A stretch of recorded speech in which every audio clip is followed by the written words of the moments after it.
Hello! Welcome to my series into the world of Black musicals, their history, and hopefully at the end of the series we can consider the question of what it is to be a Black musical. Today we will be talking about the sensational musical called The Wiz. The Wiz is a retelling of L. Frank Baum's novel, The Wizard of Oz, but it's put into the context/style of Black American culture. The Wiz has lived on through generations who have shared and kept its legacy alive, both the movie version and the Broadway. As a kid, I loved The Wiz. For a time, The Wizard of Oz to me was just a scary story with people I could never really connect with. Not to mention, the Wicked Witch of the West terrified me. But The Wiz was a story in which I could understand. Dorothy was an anxious Black girl with a large, loud, but loving family who just wanted the best for her, not knowing what scary things lurked beyond her home or how comforting home could really be.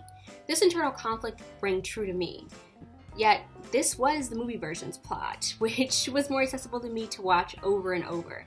I had never really seen a live musical, but the Wiz movie specifically sparked my love of Black musicals. Yet, today we won't be talking about the film's history, because that would take a whole other video with lots of context. The Broadway version is a bit difficult and more closely follows L. Frank Baum's book. In the Broadway version, Dorothy still lives on a farm in Kansas. The only difference is that Aunt Em is more affectionate and has a bigger backstory.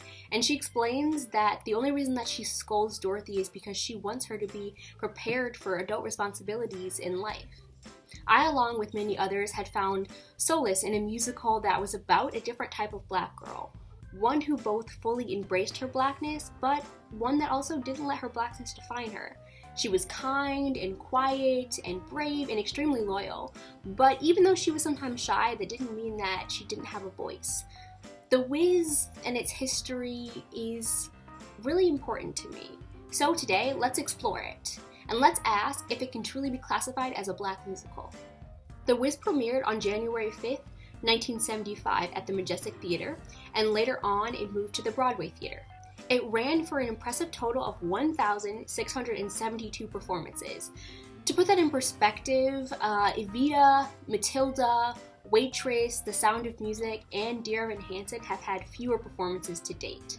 Its cast also included Tiger Haynes as the Tin Man, Ted Ross as the Lion, Hinton Battle as the Scarecrow, Stephanie Mills as Dorothy, Clarice Taylor as Ada Pearl, Mabel King as Eveline, Andre DeShields as The Wiz, Tasha Thomas as Aunt Em, and Dee Dee Bridgewater as Glinda. Yet, before we talk about anything, we need to rewind and talk about how it came to be. The Wiz's production team is very unique. Pay attention to it because you probably won't see another team with as many Black faces in the rest of my series. The team consisted of Jeffrey Holder, who was the director and costume designer, George Faison, who was the choreographer, Ken Harper as the producer, Charles H. Coleman as the musical director, Harold Wheeler in orchestrations, Charlie Smalls as composer and lyricist, along with Luther Vandross, who composed Everybody Rejoice and A Brand New Day, William F. Brown as a librettist, Tom H. John as scenic designer, and Theron Muser as lighting designer. The Wiz basically paved the way as one of the first shows with basically an all-Black creative and producing team. The first idea for an all-Black Wizard of Oz themed musical came from Ken Harper directly. You see, Harper believed that there could be an appeal in a musical inspired by Black performing art, which he believed could succeed in theaters across the country. In a 1975 interview with Playbill, he recounted, "You pick up Billboard or Cashbox any week, and what you'll find is that 5 of the top 10 songs on the charts are Black. The message was clear. In this country, at this time, a certain kind of Black music, the Motown sound, sells. And it sells to everyone, Black and white." Ken paved a way to make a show in which Black people could see themselves, and society could see their large contributions to art. While the show had a rocky first opening, as it was expected to close after only one performance, the show took out an extensive ad campaign. Now ease on down to the Broadway Theater and see America's hit musical version of The Wonderful Wizard of Oz. This was the first time a Broadway show was so highly advertised on TV, which brought in busloads of people, many whom who had never had an interest in seeing a Broadway show before. Another thing that helped the show was the 20th Century Fox, the musical's major investor. You see, they put in $100,000 to keep it going, and everyone in the cast and crew agreed to royalty cuts until the production's cost was recouped. It then went on to play for 4 years with sold-out houses on the regular. One iconic aspect of The Wiz is its songs, specifically because its songs are inspired by not only Motown, but jazz, blues, really any Black American music. But the most famous song is called Home, which happens in Act 2, as Dorothy learns that all she needs to do is click her heels to return home. Now, this song is a popular solo that's been covered by many artists like Jasmine Sullivan, Beyonce, Andrea McArdle, Amber Riley, Gladys Knight, Whitney Houston, Barbra Streisand, Billy Porter and MJ Rodriguez, Diana Ross, and it was even sung in an episode of Martin. It's a pretty well-known song, mainly because of its beautiful lyrics and its encoding that allows any vocalist to have a lot of fun on this song. I've not heard one similar rendition of Home, which is pretty rare to find in a song. I can't play it because of copyright, but if you haven't heard it, once this video is over, go and listen to it. My only request is that you only listen to either Stephanie Mills or Diana Ross's version before you listen to the covers. I want to mention that the entirety of Charlie Small's creation throughout The Wiz is absolutely genius, and without Smalls, Charles H. Coleman, and Harold Wheeler, this musical would be far less than what it is today. The Wiz has also lived on through many of its revivals, regional productions, and recordings. Recently, there was The Wiz Live, which premiered in 2015. Now, I often loathe the cash grabs of the live TV musicals because I find them to be kind of, dull. But The Wiz Live felt so different to me. It really understood the core and the heart of who this musical is about. Not to mention that its cast was pretty spectacular, filled with both Broadway people and celebrities that were known in Black culture. And the really fun fact about The Wiz Live is that it was one of the first live TV programs in US history to contain an audio descriptions for blind and visually impaired viewers. So that's pretty cool. Besides its incredible history, what else makes The Wiz iconic? Well, the original Broadway production won 7 Tony Awards in 1975, including Best Feature Actor, Best Feature Actress, Best Choreography, and Best Original Score. Jeffrey Holder also won 2 awards that were Best Costume Design and Best Director of a Musical. The Wiz also won Best Musical, and it became the first musical with an African American producer to win a Tony.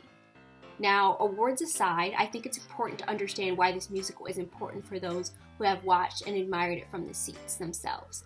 Yet, I don't think a musical's accolades make any show a categorized Black musical. So, what does?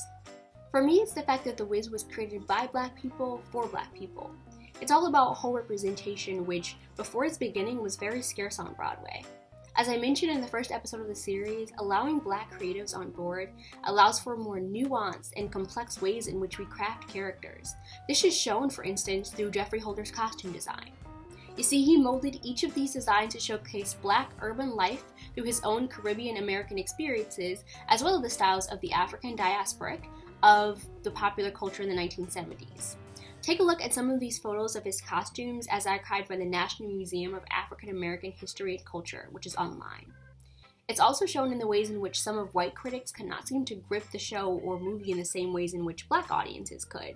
This is a show made for Black people, therefore it requires a coded language for Blackness, a recognition of things that you know in order to understand, like chalk art, or Crisco, or jazz, or soul music, or soul food, and the list goes on and on.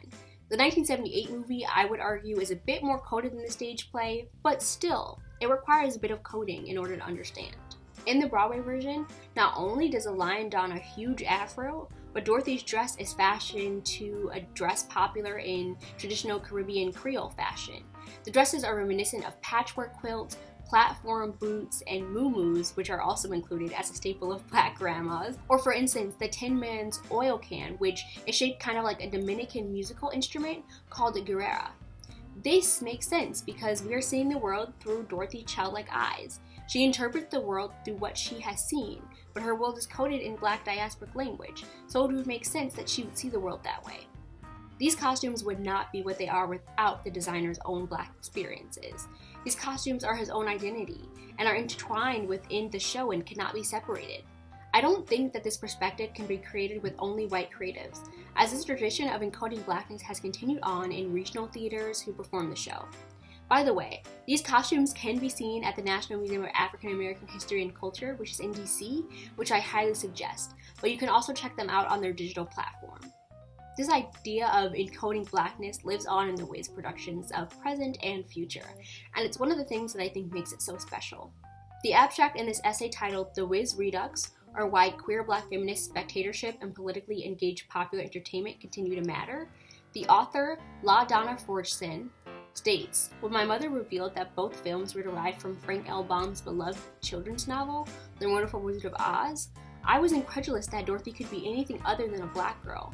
Yet, I also felt a sense of pride that some artists had thought to create a heroine for me and other black girls to emulate. However, it was not until I reached the late adolescence when I began to resist the heteronormative ways of viewing the world that I fully appreciated Dorothy's plot. At the beginning of The Wiz, Aunt M presents Dorothy with a potential suitor named Gil in the hope that she will marry him and bear children of her own. Before Aunt M's matchmaking plans come to fruition, Dorothy creates an alternative world. To escape these familiar pressures, reading against what the feminist scholar Jill Jolien describes as the grain of stereotypes and manipulation of both performance text and cultural text that it helps to shape, I interpreted Dorothy's behavior as transgressive. The author's essay showcases just what a show like this can mean to black girls as far as representation. It meant a lot to me as I was able to encode my own idea of what black girlhood was onto her, just as this author is talking about. I don't want this video to just be me talking, so I've asked others to talk about what The Wiz means to them. The first time I saw The Wiz, I couldn't have been more than like maybe 3 or 4 years old. And I remember my mom showing it to me, my mom and my grandma specifically. And I believe that that was like one of the very first moments for me, at least, when I saw a musical, people singing and people dancing, doing all the things that I like to do. And I knew that that was something that I could, do. Okay, so The Wiz, I watched probably when I was like 8. We used to have it on DVD. I was confused, because it was like, I knew of The Wizard of Oz, and The Wiz was just like a unique spin on it. Growing up, The Wiz impacted me far more than I even realized at the time. And it was the first time that I had seen somebody that looked like me, seen somebody that looked like who I am on stage. And then I remember watching it throughout my childhood and it meaning so much more to me as I started getting more into theater and doing more theater-like things, because that was the very first time for me that I saw black people doing black people Motown style music. The soundtrack just is everything. And I just remember growing up thinking that that was the best thing in the whole entire world. But now, really thinking about The Wiz, I realized how much more tied into black culture that was. And it really made me think about how black art is just, that's excellence. Because you took a known story like The Wizard of Oz and you created The Wiz. And like, I've seen both, and not to say like, oh, just because this has a black cast, I like it more, but I felt more watching The Wiz than I did watching The Wizard of Oz. And maybe that is because I'm a black artist and a black human, but there's something about, I don't know, the musicality and the representation that really, that made me go, oh, that's ours. That's, and even though I was like, oh, white people did this already, but I was like, The Wiz, that's ours. We created this story. And it means so much to me now, especially because they did the remake on TV not that long ago, and that was also great. And I just know that ever since I've seen The Wiz and, Cinderella with Brandy and other things like that, Once on This Island as well, that it validates why I love the things that I love and do the things that I do. As a storyteller, that has inspired me to have that for my characters. That has inspired me to show other little girls, other little boys, that they are amazing, they are magical, and their story is way more important than others might think. This unique aspect of The Wiz showcases its own black authenticity in a way that lives on. And one doesn't entirely have to be Black to understand the musical. It just provides a double consciousness for those who are. What makes it so intriguing to me is that it's not afraid to step outside of the white gaze and to create something new that doesn't just appeal to the dominant audience. The Wiz was the foundation for many Black musicals we know today, like Bubbling Brown Sugar, Dreamgirls, and Duke Ellington's Sophisticated Ladies. Before The Wiz, most of the early Black Broadway has consisted of shows that contain pretty bad stereotypes of depression with no real depth for an actual Black audience to enjoy. Or, most shows were entertainment, marketed only for wealthy white audiences to consume. But The Wiz did something different. It poses its musical through identifiers that Black audiences will deeply understand through Dorothy's journey to the land of Oz. These can be things like the effects of slavery, or emancipation, or the 1970s, or the Black arts movement, or the Great Migration, or even faith. These are things that audiences would have connected with at the time, and nowadays we continue to update and evolve the musical, and it adapts to its times. It opened up a lot of paths. And while I've seen many multicultural productions of The Wiz, the funny thing is, if you try to completely take the Blackness out of the show, like casting the main core of characters as white, it removes kind of the heart and the message of this story entirely. The Wiz is nothing without its encoded Blackness, and its legacy continues to be stronger than ever. There's The Wiz, and there's The Wizard of Oz. Two very similar things, but also two things that couldn't be more different. The Wizard of Oz, in most spaces, if you mention it, people will know exactly what you're talking about. But in the Black community, The Wiz is entirely our thing. Therefore, I can solidly say that The Wiz is a Black musical. Without The Wiz, who knows where Black Broadway would have gone.